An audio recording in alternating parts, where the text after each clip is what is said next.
Hey there. If you've ever built a forecast, I'm willing to bet you've come across the words coefficient and parameter. And, maybe you've even used them to mean the same thing. I get it. But what if I told you they represent two totally different philosophies for predicting the future? Today, we're going to unravel this mystery and clear up the confusion once and for all. So yeah, what is the real story here? I mean, on the surface, they're just numbers in a model, right? They help you get a prediction. But when you look a little closer, you see they answer fundamentally different questions. One is all about explaining the past with rock-solid statistical proof, while the other, it's laser-focused on one thing, just getting the next number right. To really get this, let's frame it as a story. A tale of two personalities, you could say. Two completely different ways you can approach forecasting a time series. Just think of it like you're hiring an expert for a job, and you've got two very different candidates.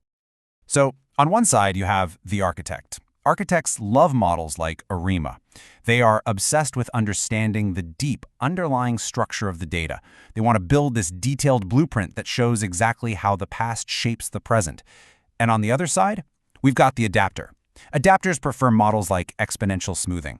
Honestly, they don't care as much about the why. They're all about reacting, adapting, and responding to the newest piece of information as fast as humanly or, modelly possible. All right, let's start with the architects. Their number one tool for building that beautiful structural blueprint is the coefficient. Their whole philosophy is built on one idea. To have any hope of predicting the future, you have to first understand the past with absolute precision. So what even is a coefficient? Well, it's a number that actually measures the strength and direction of a relationship. And this is key. It's not just some setting you pick. It's a discovery you make. It's a piece of evidence that tells you exactly how much a value from yesterday or a forecast error from last week is affecting what you're seeing right now. Let's make this real. Take a look at this super simple AR1 model. See that little Greek letter, phi1? That's our coefficient. It's the absolute key to this entire structure.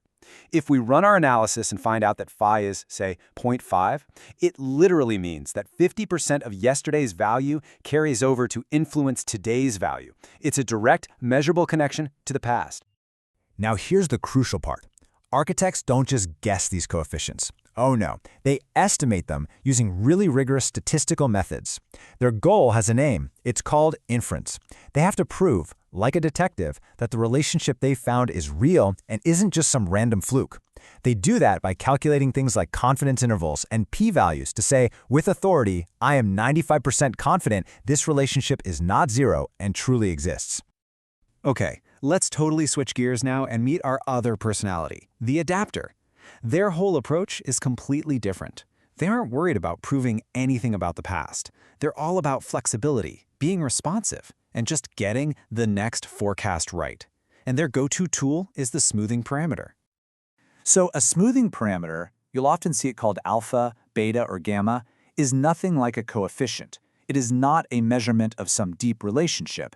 The best way to think about it is like a control dial on a machine. You turn this dial up or down to tell your model exactly how much you want it to freak out or not freak out about new information. And you can really see that dial in action right here. If you set a low alpha, like 0.2, you're telling the model, hey, be cool, don't overreact to the latest data point. The result? A nice, smooth, stable forecast. But if you crank that alpha dial way up to 0.8, you're basically yelling at the model. Pay attention, what just happened is super important. And the forecast becomes way more reactive, hugging that new data for dear life. And this brings us to the key difference in their goals. The adapter's goal isn't inference, it's optimization. They don't run a single statistical test on that alpha parameter. Instead, they just try a whole bunch of different values for it and pick the one that happens to produce the smallest forecast error. The only question they're trying to answer is, which setting gives me the most accurate prediction? That's it. Okay, so we've met our two characters, we've seen their tools, and we understand their goals. Now let's put it all together for the big reveal and really see just how different their worlds are. This table just lays it all out so clearly. Look at the goals, inference versus optimization. The key questions, is this relationship real versus what works best? But check out that last row, because this one is absolutely critical. For an architect's work to be valid, their model's errors have to be IID, which is just a fancy way of saying they have to be totally random with no pattern. The adapter? They don't have to worry about that. Since they're only focused on accuracy, they get to skip all those strict assumptions. So if you remember just one thing from all this, let it be this right here. Coefficients are for understanding structure. They answer the question, why? Parameters are for achieving forecast accuracy. They answer the question, what's next? Okay, this is all pretty interesting, but why does it actually matter? What's the so what here? Well, it matters a whole lot, because choosing the right philosophy and therefore the right tool can be the difference between a genuinely useful forecast and one that's completely misleading. And that leads us to the most practical question of all. Now that you know the difference, how do you actually decide which path to take? When should you put on your architect hat? And when is it way better to be an adapter? All right, here's your cheat sheet. You should be an architect when your main goal is to explain the relationships in your data. If you're working with a system that's pretty stable and you need to prove to your boss that, yes, this factor really is statistically significant, then ARIMA and its coefficients are your best friend. But if you just need the most accurate number for tomorrow, full stop, if your data is all over the place and changes constantly, or if you're automating forecasts for like 1,000 different products, you need to be an adapter. That's when you reach for exponential smoothing and its optimized parameters. So I'll leave you with this thought.